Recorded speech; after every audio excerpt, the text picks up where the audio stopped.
Hello, Brian O'Haron. Very warm and humid day in the middle of July, 2011. We are on the World Wide Web now, and you can see this program 24/7 every day of the year around the clock. They do change the programs every 8 sequences, but you can see it for at least the next 8 weeks on the World Wide Web, www.ctv13.net, N-E-T. Sometime I'll put that up on the screen for you, but I don't have it up there today. Now, you saw my disclaimer tonight, and I put a picture of the charter up because I have eliminated the EDC from my disclaimer, because as of July 1, I resigned from the EDC, Economic Development Commission, because of other interests that I felt were more important and where I could probably contribute more to not only the development of the town, but the development of a lot of other towns that have asked me for advice, and some countries. So I got plenty to do. It's not a problem. They got 11 people on the EDC. They can take care of that. I personally think it's going to be a long haul for this town. I'm going to talk a bit about that tonight in more ways than one. So I put the charter up because that's where the EDC is, and I wish everybody there good luck. They're trying to take on a lot of challenging things that are very difficult and often don't have the support of the rest of the town management team. So they ebb and trough, and but they try to do good for the town. I'm staying on the Inland Wetlands Commission for a while, at least another year or two, and try to keep the balance on that commission.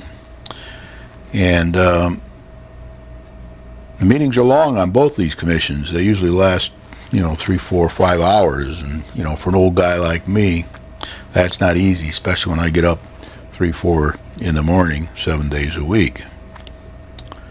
I will be doing more traveling. I'll be concentrating more on my musical endeavors, and I'll be doing other things around the town and around the state and around the country and around the world over the next rest of my life. So you'll hear from me. I can continue on with this program and do it not every week, but I'll have chapters up from time to time, and I'll repeat them once in a while so more people can see them. Now, I want to talk a bit about a few principles here that involve dollars.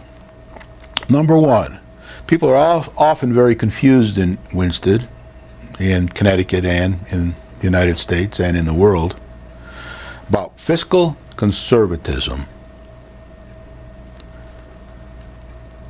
Fiscal conservatism is a common denominator of all voters.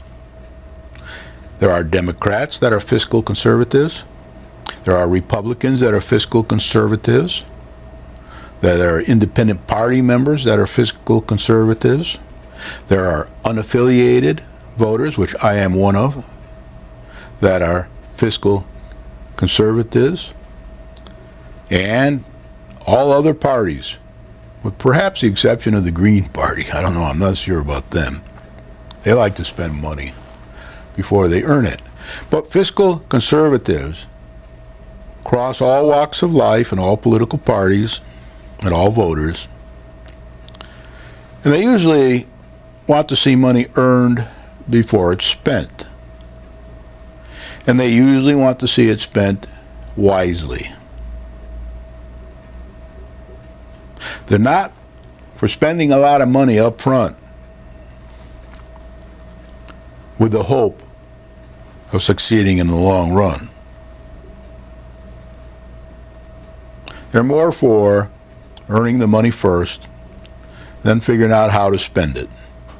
Of course, occasionally they have to borrow to do that, but the borrowing has to be done very carefully and very wisely, because it usually also incurs interest. And even most grants aren't free. The town usually has to chip in 20, 25%, maybe a little less, on most bonds, grants from the state rather, and they have to pay interest on that money over whatever number of years they take out the bond for. So people often say, Brian, you're a member of the Republicans. You back the Republicans all the time. Or you back the unaffiliated, or you back the Taxpayer Association. I even back some of the Democrats if I think they're fiscal conservatives and will work in the best interests of the town in a fiscal conservative way. And there are plenty of unaffiliateds in that category. I would think probably more than not. The next thing I want to talk about a bit is free stuff. One of the problems in the world and in the United States and in the Connecticut and in the town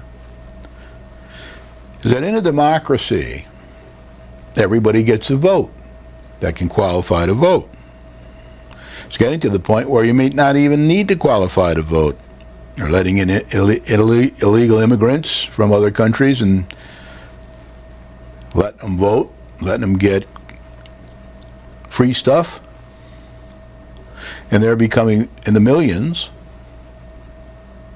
And we have a lot of young people that are just graduating from school. Most of them never earned a paycheck. Don't really understand fiscal conservatism. And they all want free stuff. Everything for free.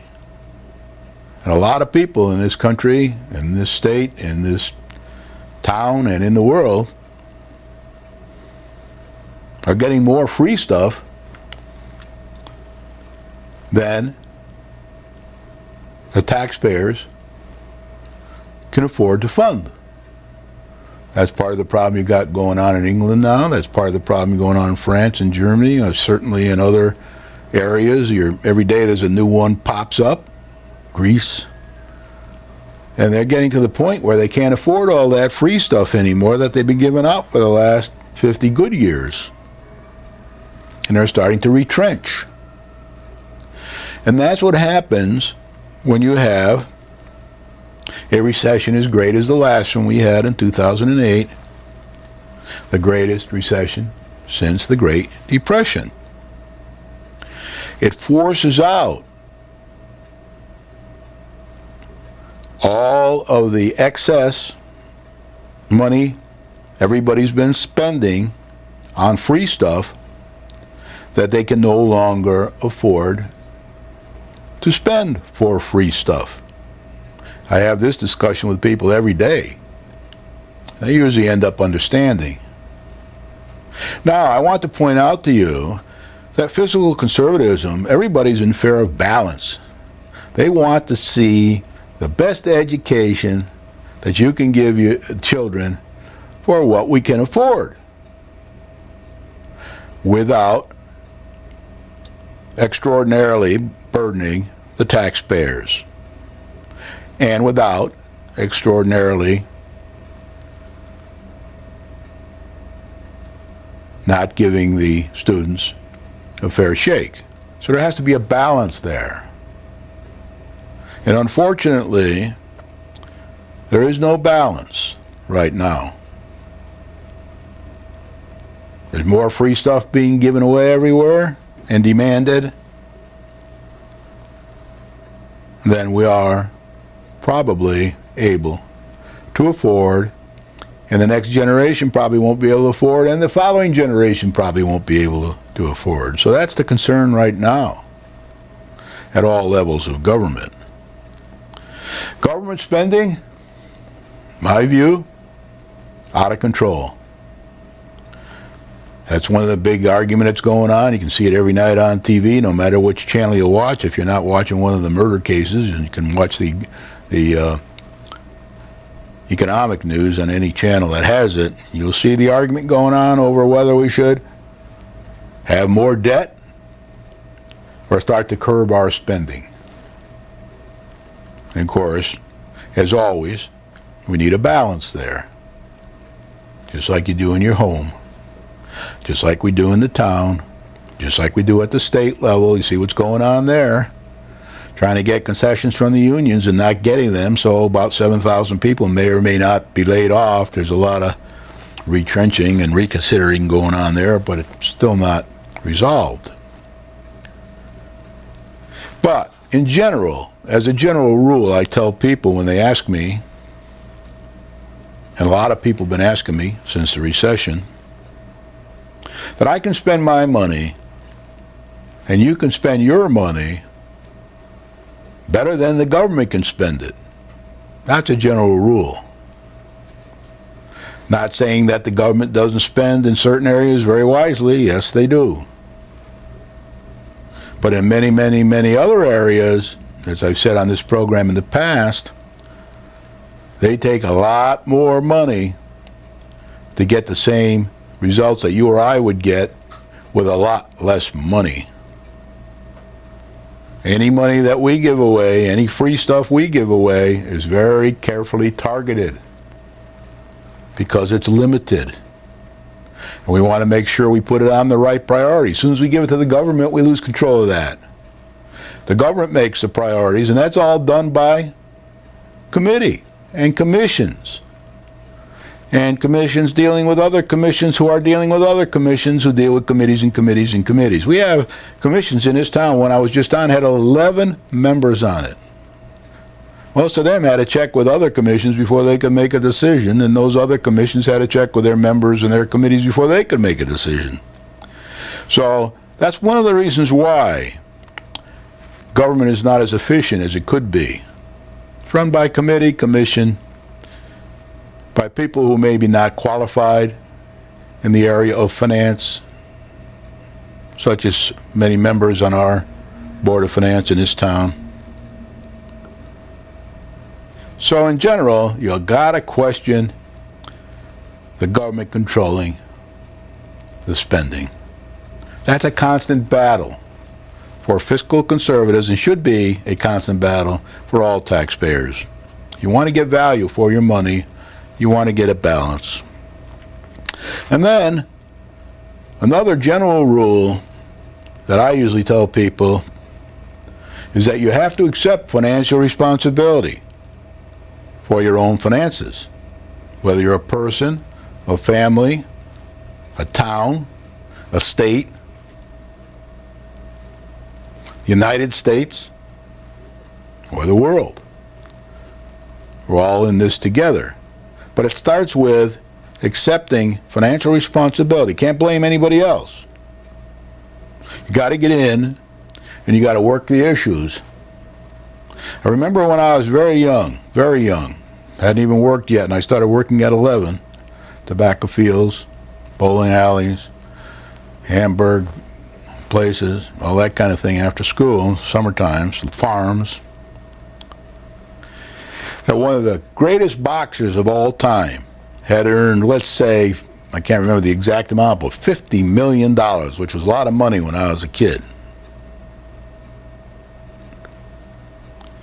But he lost it all one way or another through bad financial managers, etc. And that taught me a lesson that I remember to this day, that I have always been responsible for my own financial growth, with the help of a lot of people, don't get me wrong, but I was the one responsible. And for not going broke before I cash in my chips. Also, I've had to accept the responsibility for my family in the same way, to do as much as I can for them. If Social Security fails, if all the social giveaway programs fail, if Medicare doesn't succeed, I still want my family to be in the best position that they can be in, despite the circumstances around them. Now, it might not be perfect, and I've taught them also to stand on their own 2 feet and have their own retirement accounts and plan for their own retirement and their own future as much as they are capable. Not all people are capable of doing that. Some need help. And fiscal conservatives understand that, and they're willing to help people who truly need help, who are not just asking for free stuff, but because they truly need help. So tonight I'm going to be talking a lot about our selectmen and Board of Education and Board of Finance accepting responsibility to balance the spending in our school system. That means selectmen have to take on the Board of Education, the Finance Board has to take on the Board of Education, the Board of Education has to take on the superintendents, and now the selectmen have to take on the state with all the help they can get from the Board of Education, which isn't much, and other important state representatives and senators and all that kind of thing, and other towns if necessary. They might have to form a union with other towns to go after the state, to get them to understand our need in the education system financially, and to accept financial responsibility. Give it to us. Let us manage our affairs. Don't just force a minimum budget requirement on us each year when we are retracting, having less students, need less schools. Schools are half empty. We need to get to the state as fiscal conservatives, and we need to make sure that they understand our needs and how we are contracting in our education systems, number of student-wise and number of buildings-wise, and how we have not the amount of money to afford the minimum budget requirement that they are forcing on us at the state level. So tonight I'm going to go through 3 articles. This first article was a small one from the Republican American, as I read and commented, and will comment on. I didn't see this last selectman meeting. You won't be able to read this, so I'm going to read this letter to you. But it was in the paper. The article that you see displayed presently comes from the brass tacks section of the Waterbury Republican, dated Monday, July 11, 2011. It is entitled, "Partisan Sniping Over Budget for School System Continues." It concerns the incomplete 2009-2010 audit that the Board of Selectmen was supposed to finish in the town, and the delay in the state determining the minimum budget requirement for this year's budget. It started July 1st. I'll read this short article to you and maybe make a few comments along the way. This letter was published in the Letters to the Editor. Oh, that's the next one. Okay, so I'm going to read you the letter. I was jumping on here too fast. Okay, no matter how hard they try to all get along on the surface, in Winstead, there's always some underlying testiness between Democrats and Republicans. Near the start of the Board of Selectmen meeting last week, frequent attendee James Roberts, a Republican, there's a correction here, I checked down the town hall, he's not a Republican, he was unaffiliated and has recently signed up as a Democrat, asking Democratic board members George N. Clausen, Michael J. Renzullo, and Candy Perez, also a Democrat, she wasn't there, whether the school board should receive more money in 2011-12, considering the school board is responsible for delays in the town submitting its audit for the 2009-2010 fiscal year to the state.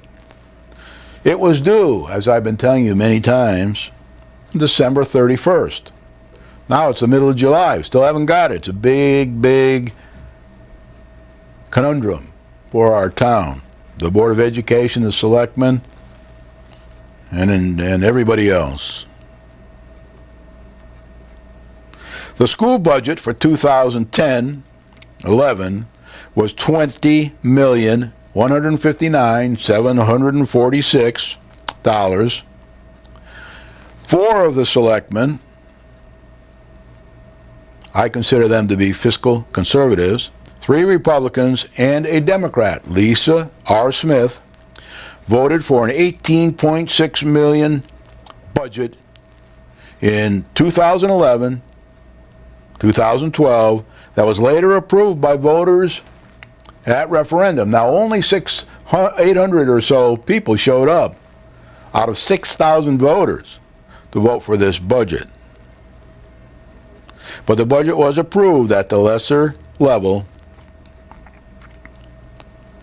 by these voters. Back to the letter, Clausen said without a completed audit and a minimum budget requirement set by the state, it is difficult to determine how much the schools should receive. In actual fact, and this is my comment, I don't agree with that because it's got nothing to do with it. The schools should receive what they need in a responsible way. They shouldn't be running half empty, and they shouldn't be running at an expense that the town can't afford. That's should be under our control, which it isn't, by the way. But I don't agree with the selectmen on that. Back to the letter, it is difficult to determine how much the school should receive. He did say, though, that the school board should close a school to help save money. The school board, and I consider it to be a political reason, not a financial reason, they consider it to be a financial reason, is not using a school, but they don't want to close it down. Renzullo said he thought the school budget ought to be reduced some, but not as much as he was approved.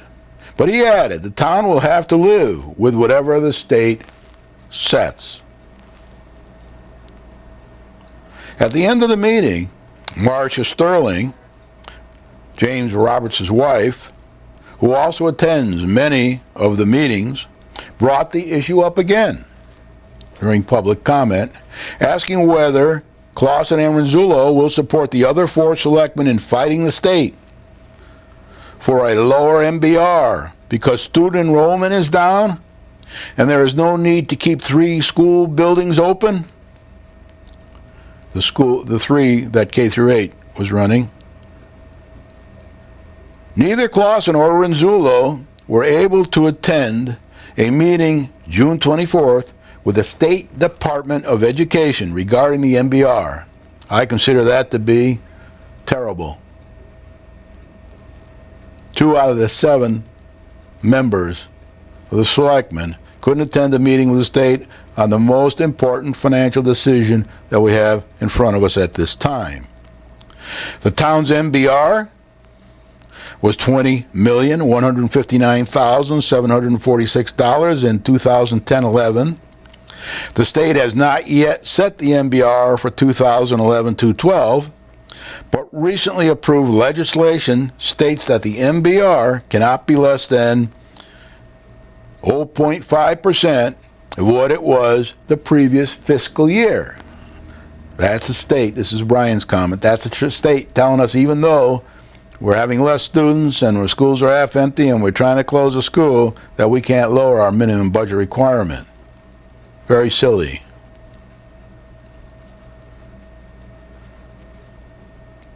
That would make the town's MBR $20,058,947, a difference of $100,799.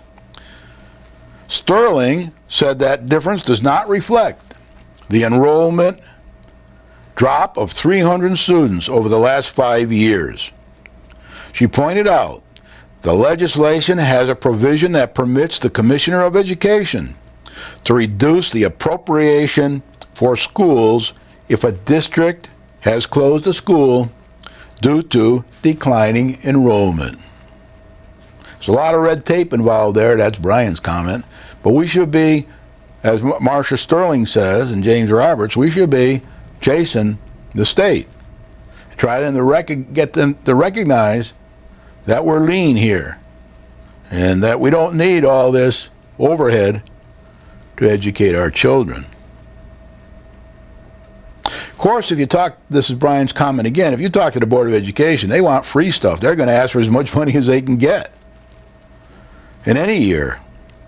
But the Board of Finance has the final control over that. They're the ones who make the decision, and the decision, guess what? It's not an easy one. It's very tough.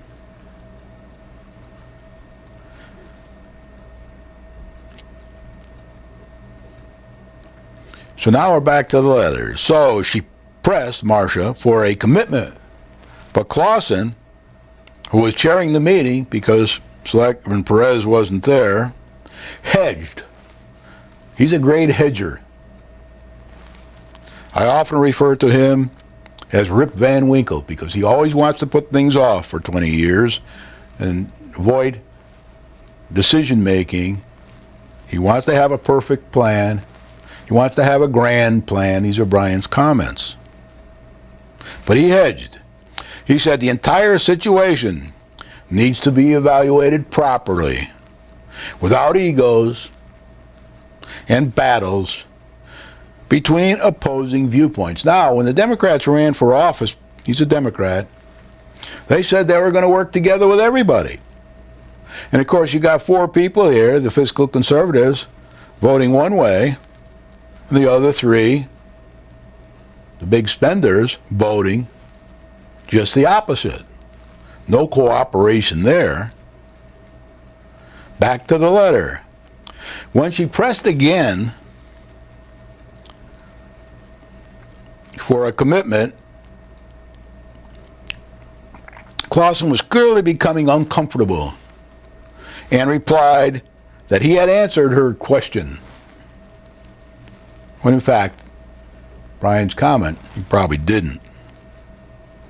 Sterling walked away and said, "Thanks for that non-answer." And that's the end of that little letter. Now, on Tuesday morning, I took a look at the letters to the editor in the Torrington Register, and lo and behold, I saw a letter there signed by the four fiscally conservative selectmen. At least they have exhibited that throughout this last couple of years on most of the major issues. And this letter to the editor is very interesting, and I'll read it to you now. You see it up on the screen. Requesting state assistance. Last week, we wrote to the State Department of Education, thanked them for making time to meet with us to discuss matters of pressing local concern. A copy of our letter is on file with the town manager. I went down that day and got a copy of that letter. I'm going to read it to you tonight when I finish with this letter. Back to the letter. We expressed our view that the continued failure of the Winsted Board of Education to cooperate with our auditors to complete our 2009-2010 financial audit made it impossible to manage the operations and finances of the town. Now that's our own fault. That's not the state's fault. That's a problem that we have within our own town. The Democrats can't seem to work together with everybody else, except for one of them, Lisa R. Smith, to help solve these problems. They can't work together with the Board of Education, which is also controlled by the Democrats and their supporters, as is the Gilbert School, in my opinion. The 2009-2010 financial audit made it impossible to manage the operations and finances of the town. Can you imagine that? We're supposed to be taking the responsibility as a town to manage our own finances. And we have to go to the state to ask for help. That's a bit like going, in my opinion, to the big bad wolf and asking for help to unlock the door on the three little piggies' house. We must be able to manage the operations and finances of the town. We are the town. And that includes 65% of our budget, the education system. Back to the letter. We expressed our view that the failure to close a school after the Board of Education made that the cornerstone of the budget process. Similarly, made any ongoing effort to manage the town impossible. They're saying it's impossible to manage the town under these circumstances. And represented a transparent waste of scarce resources. We requested the state's assistance in resolving these matters, making it clear that the combination of no audit and the looming, if frivolous, litigation, there is a lawsuit involved here, would preclude the town from borrowing for either cash management or capital purposes, and was jeopardizing both our relationships with existing creditors and our ability to function on a day-to-day basis. That's our town. These are the people that we're going to all work together. 4 of them seem to be working together very well. The other 3 are lost in the fog somehow.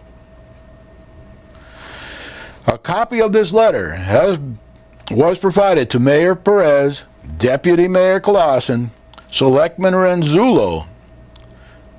All 3 refused to offer their support or signature. Can you imagine that?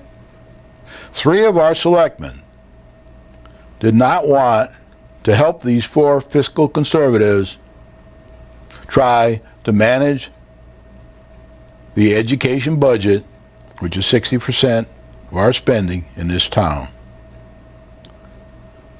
As usual, neither Brian's comments. They want to wait till they get more information. They want to wait till hell freezes over. By which time, of course, it'll be too late. Back to the letter. For a minority of the Board of Selectmen to offer little, or in most cases no involvement, their support of the Board of Education's continued stonewalling of the town's reasonable efforts to ascertain its financial position and future cash needs is irresponsible in the extreme. Regardless of one's views of the budget adopted by the town, there can be no defense of any efforts to undermine the integrity of the town's legislative process or its operational and financial controls. We're in real trouble here. That's Brian's comment. We write this with sadness and regret. We urge every responsible citizen of Winsted to make known their feelings to Selectman Perez, Clausen, and Renzullo. That's everybody in town. Not just the 600 who voted for the budget, but also the 5,400 that didn't show up to vote. The time for political grandstanding and playing the politics of the schoolyard is long gone. Demand that they represent your interests. Demand that they call out the Board of Education's obstructionism for what it is. Or demand that they come clean with you if representing the town of Winchester is no longer their first concern. One of the things I used to do in business, this is Brian's comment, is when I had 7 people like this working for me, if they had a 4-3 difference, I'd lock them up in a room and say, don't come out till you have an agreed solution to this problem. I'll go out and get the sandwiches, and every 8 hours leave them at the door with some water. And as the days pass, there'll be less water and less sandwiches till I get a decision. This letter was signed by Selectman Glenn Albanesius, Selectman Lisa R. Smith, Democrat. Albanese is a Republican. Karen Beadle, Selectman Karen Beadle, Republican. And Selectman Kenneth J. Fracassa. And remember, it's not so much that they're Democrats or Republicans, but they're fiscal conservatives. They believe in the town managing its money properly, and if the state or the federal government is a problem, then they have to attack that. They have to try to resolve it. If they have to ally with other towns to do so, then they should do that. Whatever it takes. Can't just sit here and take it on the chin. We got to get in there and manage our destiny. Now, I don't know how much time I've got left, but I'm going to read the last letter, which is the letter they sent to the state. You'll see it up on the screen. That's it. June 29, 2011. George A. Coleman, Acting Commissioner of Education. Can't get any higher than that, I guess.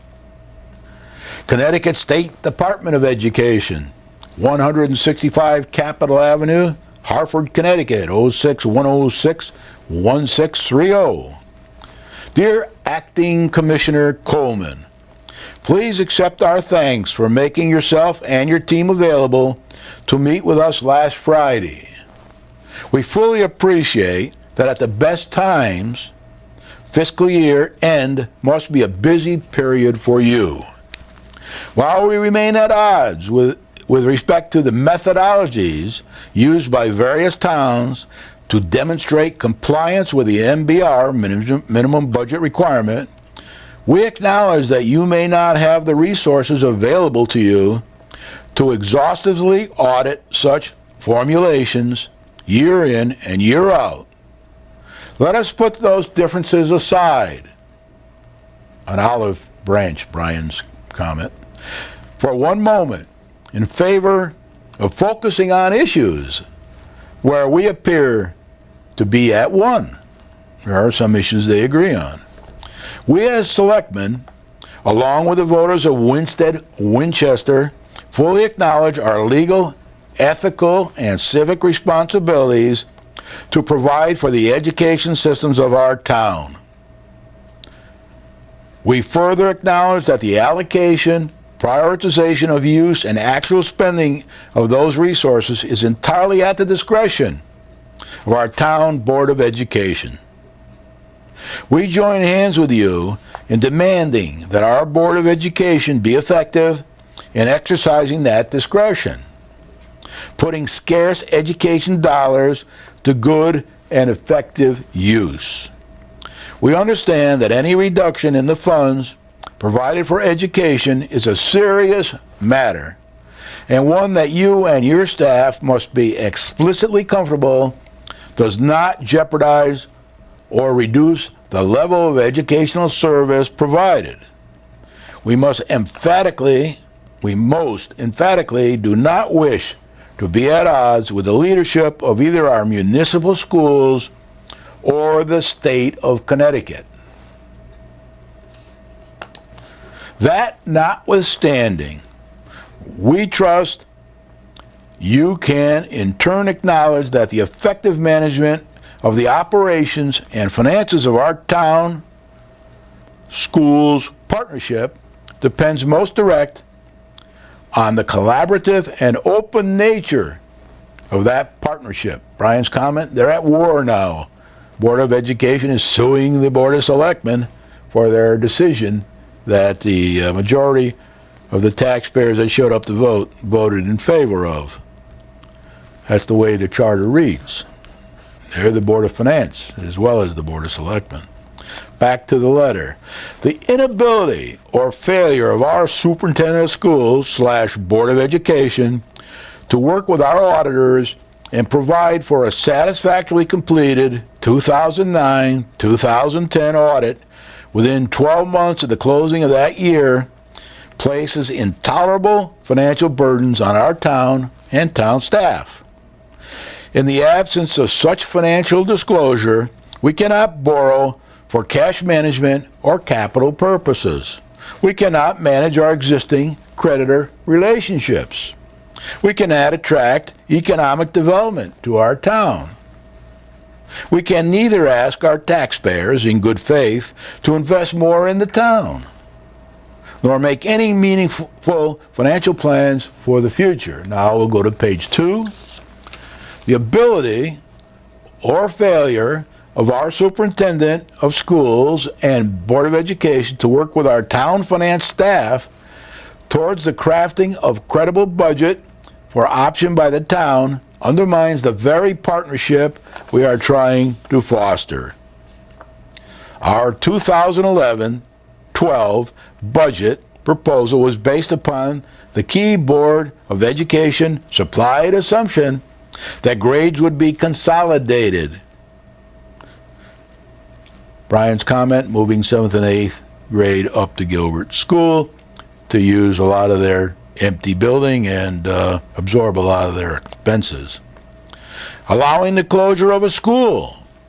And people have recommended, committees, etc., that they close the bachelor school, resulting in an educational service at least equal to that of the past, while yielding substantial cash savings. The decision made subsequent to the putting of our budget to referendum not to proceed with the actions required to yield those savings is irresponsible and places the town in an impossible position. Putting aside the difficulties that this decision causes with respect to the MBR compliance, it creates a very real cash hole in the Board of Education budget. In failing to realize upon the real cash savings included in both the BOE, Board of Education's proposed budget, as well as that adopted by the town, the Board of Education has voluntarily created a cash shortfall that can only be filled by cutting faculty headcount or by overspending their budget appropriation. The former cannot be seen as anything other than prejudicial to educational interests. The latter is equally deleterious to the challenge of managing the operations and finances of our town. We look forward to meeting with you next month. They want another meeting next month to further discuss these issues and hope to report that progress has been made in resolving them. Any direction, encouragement, or assistance that you can give to our Board of Education and Superintendent in moving effectively in this direction will be greatly appreciated. We did not initiate the litigation with our Board of Education, but are required by law and by equity to defend the town. That all costs money, of course, Brian's comment. We believe we have been fully responsive to the needs of our schools and responsible in addressing them. We are confident that we can mount an effective defense of our actions and demonstrate that we adequately fund our educational needs and within the framework established by other Connecticut municipalities address our legal minimum budget requirement compliance. Sincerely, Glenn Albanesius, Karen Beadle, Lisa R. Smith, and Kenneth J. Fracasso, Selectman of the town of Winchester. This letter was not signed by Selectman Clausen, Selectman Renzullo, or Selectman Perez. This letter was carbon copied to Brian Mahoney, Chief Financial Officer, Connecticut State Department of Education, Senator Andrew Rohrback, who as far as I can see hasn't been much of a help to us here, Representative John Rigby, who's also kept a rather low profile. Maybe they're working behind the scenes, but I don't know. And Dale Martin, the town manager, town of Winchester, who has a lot to lose if our budget is torn into tatters. The town will most likely lose if the Board of Education wins. So that's the letter. That's who it was copied to. This program will be on the internet. If anybody wants to tell your neighbors, tell your friends, tell your relatives, they can go to the internet, www.ctv13.net. It'll take a couple days for it to get up there. It'll be up there for months. They can read it 24 hours a day, 7 days a week, around the world if they want to, if they're on a trip overseas or out west or anywhere else. During the summer months, they can see it. Anybody at the lake who goes home and wants to see it, tell them and they can look at it. And if you want a copy of the letter, you go down to the town hall in the town manager's office and ask Lori, the administrative assistant, for a copy of this letter to the state from the Force for Selectmen, and she will give you a copy. Now, I've read you the letters, I've read you the article from the two papers, and you can say we're in real financial problem here, you know. This is big time stuff. And it's not going to be resolved easily because bureaucracies don't work that way. It's easy to get lumbered with initiatives for the state and the federal government or even the town government, but it's very difficult to undo that. It takes years because we move in, despite our greatness as a country and the setup we have here, we move like snails when it comes to government issues. Not so much when it comes to business issues, whether it's businessmen or businesswomen. They move fast. We got many women out in California that are billionaires from the moving fast with the venture capitalists and running the computer type companies and social networking and purchasing around the world by the network, all kinds of things like that. We have the best country in the world for fostering business if government doesn't ruin it. We have the best country in the world for fostering jobs if the government doesn't ruin it at all levels, including our own level in the town. If people have to pay more in taxes than they're getting in value, then they can't invest their money in giving people jobs. They can't invest their money in growth. They can't invest their money in anything if they fixing up their buildings, giving more services to their renters. So what we need is a balance here. We need a balance of this fiscal conservatism so that everybody wins, or as many people win as possible.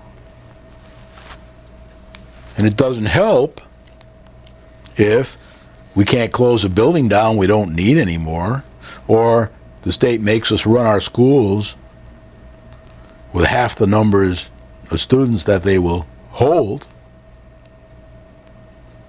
Or as we lose students, 300 over the last 3 or 4 or 5 years, we can't downsize, have less teachers or less space or less heat or less snow plowing or any of that kind of thing. We're practical. And the balance of also spending enough money to be able to get our test scores up. That's very important. I didn't talk much about test scores here, but you know, when it comes to test scores, we're not the example most people use when they talk about test scores. We are using as an example, but not the right example. We usually use that as the wrong example. Okay? So we've got to really get our act cleaned up here.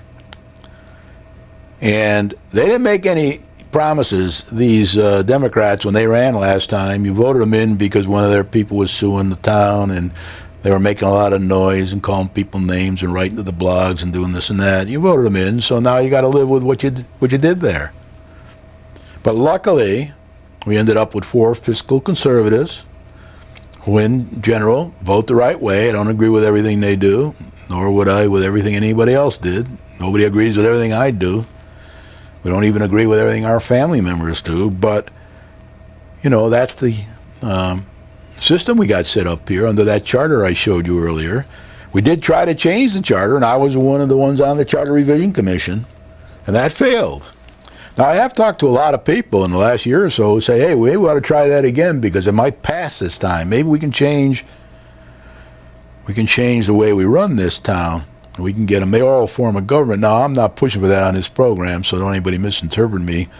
But we've got to do the best we can within the system that we have. And we've got to try to make it work.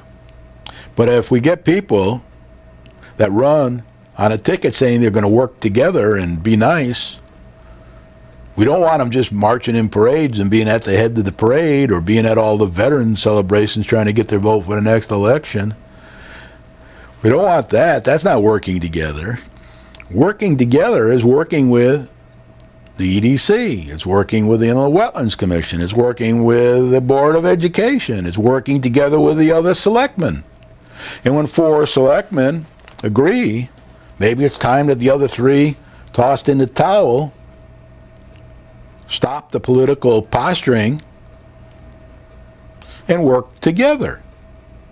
Now, I hope we're not going to go through another election campaign this year where the Democrats say they want to work together with everybody, but then they never seem to do it. Unless it's something that they badly want. And usually, because differences in philosophy, the philosophy of spend money before you earn it, or let's have a grand plan for everything, or let's get more facts before we do anything. Hell, we've been trying to get facts together on certain things here for 55 years or more. Can't seem to do it because every time somebody gets a start, they get swapped out for somebody else. And I want to tell you here that my view, and I watched it very closely over the last 6 or 7 years, is that you're not going to solve the education problem in this town by changing superintendents. You're not going to solve the problem by having 5 finance directors in the last 4 or 5 years.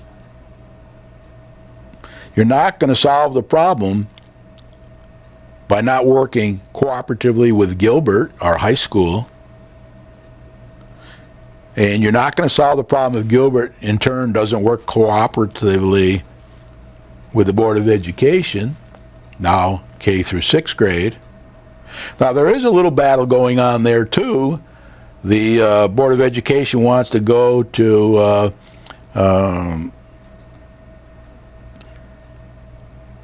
have an interpreter, or I forget what they call it now, but they want to have somebody intervene because they think Gilbert should pay 50% of any cost reduction.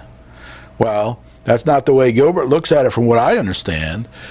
Board of Education, K through 6, and Gilbert have to look at the total budget together, and they have to decide what together are the most important things to spend on and what are the least important.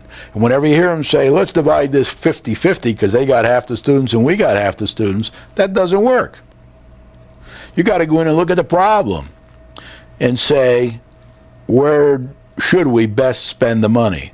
But if nobody's talking to anybody, arbitration, I guess, is the word I was looking for before, but if nobody's talking to anybody, and they can't get along with anybody, they're suing each other, and they can't really together work with the state, you're never going to achieve that. And that's why I think the answer to the education problem in this town is time. As soon as you have less and less students, as John Gauger said on one of my previous programs, you'll probably be forced to have to send them to other schools, to regionalize, and to move all our students into one building, whether they be the best students or not that remain. Remember, the fiscal conservative, Milton Friedman, was always in favor of vouchers because he said if you let people go where they can get the best education with vouchers, that should force your own area to improve its service to keep the students here. So there's an argument on both sides of that. Some people say, well, you lose the best students if you have a voucher system. Well, maybe that's what's going to happen here if we're not careful. Then, of course, these best students, when you lose them, they don't come back. to form businesses here and to help provide jobs, or even to work in the jobs that are provided by the other businesses here. So I see kind of a bleak future here, and I don't think it's going to be solved for a long time to come. Attrition is going to have to take care of things unless we find some way to work together. But because it's government to government to government to government, that's going to be very, very, very difficult. Too many people get involved, the commissions and committees get too big. They want to involve everybody else so that they can neutralize and say, well, it wasn't just my vote, I got a whole committee to agree to this. Or I got 10 commissions to agree to this. Okay, so I read this all to you.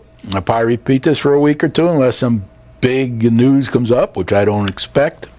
You can read about that in the paper if it does. I may or may not be back in the next couple of weeks. I'll probably repeat this program. You can see it on the internet, pass the word around, let everybody watch it, and they can form their own conclusions. They don't have to listen to me, but I just trying to get my 2 cents in here while I'm in town, and try to pass on as much knowledge as I can from what I've learned over the years. Other people are doing the same thing, so you just have to sit there. You have to decide whether you want to wait and plan and wait and plan and wait and plan, or you want to do something. And as soon as you do something, that's going to create more problems that have to be resolved. I've talked about that for 5 years on this program. So then when new problems come up that when the first layer of the onion's peeled, then you got to peel the next few layers of the onion until finally you solve the problem.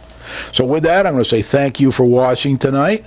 It's an interesting few months coming up for us, especially financially.